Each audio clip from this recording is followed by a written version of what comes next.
ನೋಡಿ, ಈ ರಾಜಕಾರಣ ಅನ್ನುವಂಥದ್ದು ಇದೆಯಲ್ಲ, ಈ ನಾವೇನು ನೋಡ್ತೀವಲ್ಲ ಹಂಗಿರಲ್ಲ. ಅದು ಕಾಣುವಂಥದ್ದು ಬೇರೆ, ಒಳಗಡೆಗೆ ಆಗ್ತಿರುವಂಥದ್ದು ಬೇರೆ. ಒಂದು ಸಂಗತಿನ ನಾನು ಹೇಳ್ತೀನಿ, ಹಿಂದೆಲ್ಲ ಅತ್ಯಂತ ದೊಡ್ಡ ಬಹುಮತ ಪಡೆದಂಥ ಮುಖ್ಯಮಂತ್ರಿಗಳು ಎಷ್ಟರ ಮಟ್ಟಿಗೆ ಸರ್ಕೊಂಬಿಟ್ರು ನೋಡಿ ಮೂಲೆಗೆ. ಹಾಗೇನೇ ನಡೆಯೋ ತನಕ ಮಾತ್ರ ನಡೀತಾ ಇರುತ್ತೆ. ಒಂದು ಚೂರು ಎಡವಟ್ಟುಗಳಾದರೂ ಕೂಡ ಅಧ್ವಾನ ಗ್ಯಾರಂಟಿ. ಒಂದು ಮಾತಿದೆ ನಮ್ಮ ಹಳ್ಳಿ ಕಡೆ, ತುಂಬ ಅದ್ಭುತವಾಗಿ ಹೇಳ್ತಾರೆ. ಏನು ಅಂದರೆ, ಈ ಅತ್ತೆಗೆ ಅಕ್ಕಿ ಚಿಂತೆ, ಸೊಸೆಗೆ ನೆಂಟರ ಚಿಂತೆ ಅಂತ. ಈಗ ಒಂದು ಕಡೆಗೆ ಮುಖ್ಯಮಂತ್ರಿಗಳು ಬದಲಾಗ್ಬಿಡ್ತಾರೆ ಅನ್ನುವಂಥ ಚರ್ಚೆ ಆಗ್ತಿರುವಂಥ ಸಂದರ್ಭದಲ್ಲೇ ಬೇರೆ ಯಾರ್ಯಾರನ್ನ ಮುಂದಿಟ್ಕೊಂಡು ನಾವು ನಮ್ಮ ದಾಳವನ್ನು ಉರುಳಿಸಬೇಕು ಅಂತ ಬೇರೆ ಬೇರೆ ನಾಯಕರು ಯೋಚನೆ ಮಾಡ್ತಾ ಇದ್ದಾರೆ. ಮುನಿಯಪ್ಪನವ್ರನ್ನ ಮುಂದಿಟ್ಕೊಂಡು ಈಗ ಅಹಿಂದ ದಾಳವನ್ನು ಉರುಳಿಸಬೇಕು ಅಂತ ನಾಯಕರು ದೊಡ್ಡ ಮಟ್ಟದ ಚಿಂತನೆಯನ್ನು ಮಾಡ್ತಾ ಇದ್ದಾರೆ.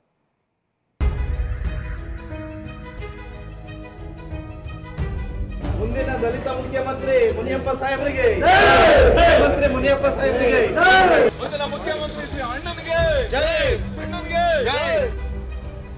ದೆಹಲಿಯಲ್ಲಿ ಡಿಕೆ ರಣತಂತ್ರ, ರಾಜ್ಯದಲ್ಲಿ ಅಹಿಂದ ನಾಯಕತ್ವ ದಾಳ. ಯತೀಂದ್ರ ಉತ್ತರಾಧಿಕಾರಿ ಹೇಳಿಕೆ ಅಹಿಂದ ಪಡೆಗೆ ಜೀವಾಳ. ಕುರ್ಚಿ ಆಟಕ್ಕೆ ದಲಿತ ಸಿಎಂ ಟವೆಲ್, ಅಸಲಿ ಆಟ ಶುರು. ಕಿಡಿಗಳು ಒಂದಾಗ್ತಿವೆ, ಕಿಚ್ಚು ಧಗಧಗಿಸ್ತಿದೆ. ಕೆಂಡವಾಗಿರೋ ಕ್ರಾಂತಿ ದೆಹಲಿಯಲ್ಲಿ ಸಿಡಿತಾ ಇದೆ. ಯತೀಂದ್ರ ಸಿದ್ದರಾಮಯ್ಯ ಎಸ್ದ ಉತ್ತರಾಧಿಕಾರಿ ಬಾಂಬ್ ಕಾಂಗ್ರೆಸ್ ಕೋಟೆಯಲ್ಲಿ ಕಂಪನ ಸೃಷ್ಟಿಸಿದೆ. ನೆನೆ ದೆಹಲಿಗೆ ಹಾರಿದ ಡಿಕೆ ಹೈಕಮಾಂಡ್ ಭೇಟಿಗೆ ಕಸರತ್ತು ನಡೆಸಿದ್ರು. ಅತ ಡಿಕೆ ತಂತ್ರ ರೂಪಿಸ್ತಾ ಇದ್ದಂತೆ ಇತ ರಾಜ್ಯದಲ್ಲಿ ಅಹಿಂದ ದಾಳ ಉರುಳಿದೆ. ದಲಿತ ಸಿಎಂ ಕೂಗೆದ್ದಿದೆ.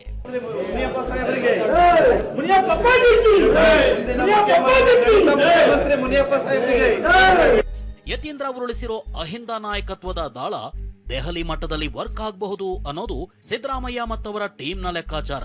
ಹೀಗಾಗಿ ಡಿಸಿಎಂ ಡಿಕೆ ದೆಹಲಿ ಭೇಟಿ ಬೆನ್ನಲ್ಲೇ ಇತ ರಾಜ್ಯದಲ್ಲಿ ಮತ್ತೆ ಯತೀಂದ್ರ ಹೇಳಿಕೆಯನ್ನ ಜೀವಂತವಾಗಿಟ್ಟಿದ್ದಾರೆ.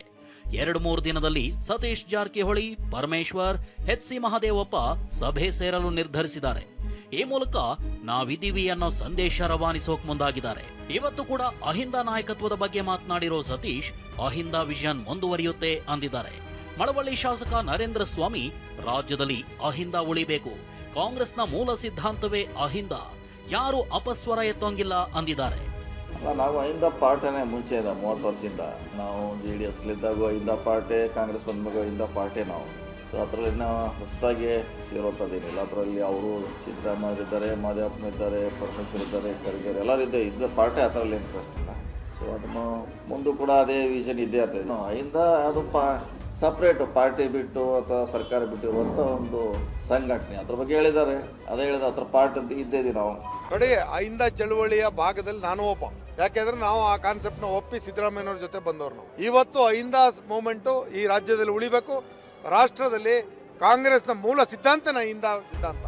ಹಾಗಾಗಿ ಈ ವಿಚಾರದಲ್ಲಿ ಯಾರು ಅಪಸ್ವರ ಎತ್ತಲಿಕ್ಕೆ ಸಾಧ್ಯವಿಲ್ಲ. ನಾವೆಲ್ಲ ಕಾಂಗ್ರೆಸ್ನ ಸಿದ್ಧಾಂತ ಅಹಿಂದ ಸಿದ್ಧಾಂತ. ಈ ಹಿಂದಿನಿಂದ ಸಿದ್ದರಾಮಯ್ಯನವ್ರ ಜೊತೆ ಇದ್ದವರು, ಇವತ್ತು ಇರ್ತಕ್ಕಂಥವ್ರು, ಮುಂದೆ ಅದನ್ನ ಮುಂದುವರಿಸಿಕೊಂಡು ಹೋಗ್ಲಿ ಅಂತ ಮನವಿ. ಹಾಗಾದ್ರೆ ದಲಿತ ಸಚಿವರ ರಣತಂತ್ರವೇನು?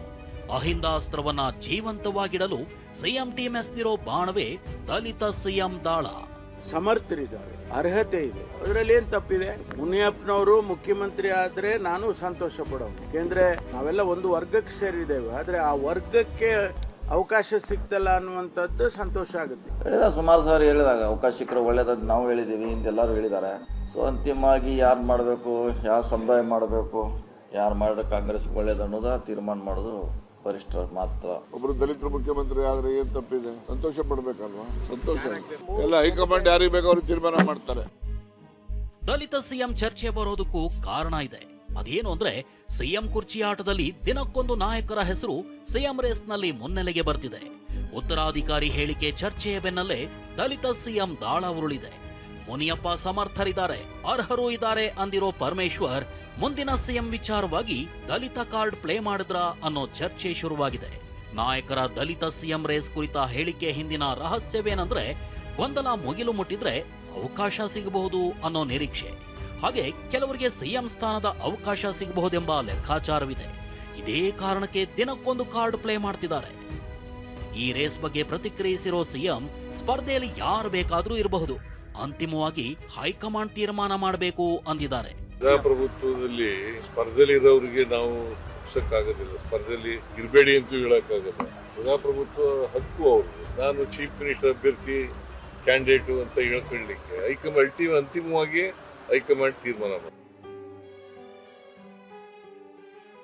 ಈ ಬೆಳವಣಿಗೆ ಮಧ್ಯೆ ಮುನಿಯಪ್ಪ ಬೆಂಬಲಿಗರು ಮುಂದಿನ ದಲಿತ ಸಿಎಂ ಮುನಿಯಪ್ಪ ಅಂತ ಕೂಗಿದ್ದಾರೆ. ಪರಮೇಶ್ವರ್ ಬೆಂಬಲಿಗರು ಮುಂದಿನ ಸಿಎಂ ಪರಮೇಶ್ವರ್ ಅಂತ ಕೂಗಿದ್ದಾರೆ.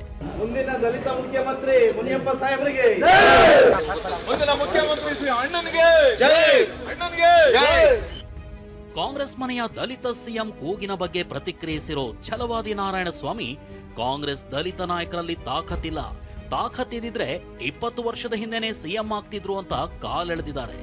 ಕಾಂಗ್ರೆಸ್ನ ದಲಿತ ಲೀಡರ್ ಇದಾರಲ್ಲ, ಅವ್ರು ಯಾರಲ್ಲೂ ತಾಕತ್ತಿಲ್ಲ. ತಾಕತ್ತಿದ್ದಿದ್ರೆ ಒಂದು 25 ವರ್ಷಕ್ಕೆ ಹಿಂದೆನೇ ಮುಖ್ಯಮಂತ್ರಿ ಆಗ್ಬಾರ್ದು. KH ಮುನಿಯಪ್ಪನ ಯಾರು ಬೇಡ ಅಂತಾರ? ಮಾಡಿದ್ರೆ ಮಾಡ್ರಿ, ಯಾರೋ ಒಬ್ಬರು ದಲಿತರು ಮಾಡ್ರಪ್ಪ ಹೋಗ್ಲಿ. ಬಟ್ ನಿಮ್ಮದೇ ಪೈಪೋಟಿಯಲ್ಲಿದ್ದೀರಿ, ಅವ್ರ ಬಗ್ಗೆ ಮಾತಾಡ್ತೀರಿ. ದಲಿತರು ಸಿಎಂ ಆಗ್ತಾರೋ ಇಲ್ವೋ, ಆದ್ರೆ ಹೈಕಮಾಂಡ್ ಅಹಿಂದ ನಾಯಕತ್ವಕ್ಕೆ ಮಣೆ ಹಾಕಿದ್ರೆ ದಲಿತರು ಸಿಎಂ ಆಗಲಿ ಅಂತ ಬಾಣ ಬಿಟ್ಟಿದ್ದಾರೆ. ಇದು ಕ್ರಾಂತಿ ಕಿಚ್ಚಿಗೆ ತುಪ್ಪ ಸುರಿದಂತಾಗಿದೆ.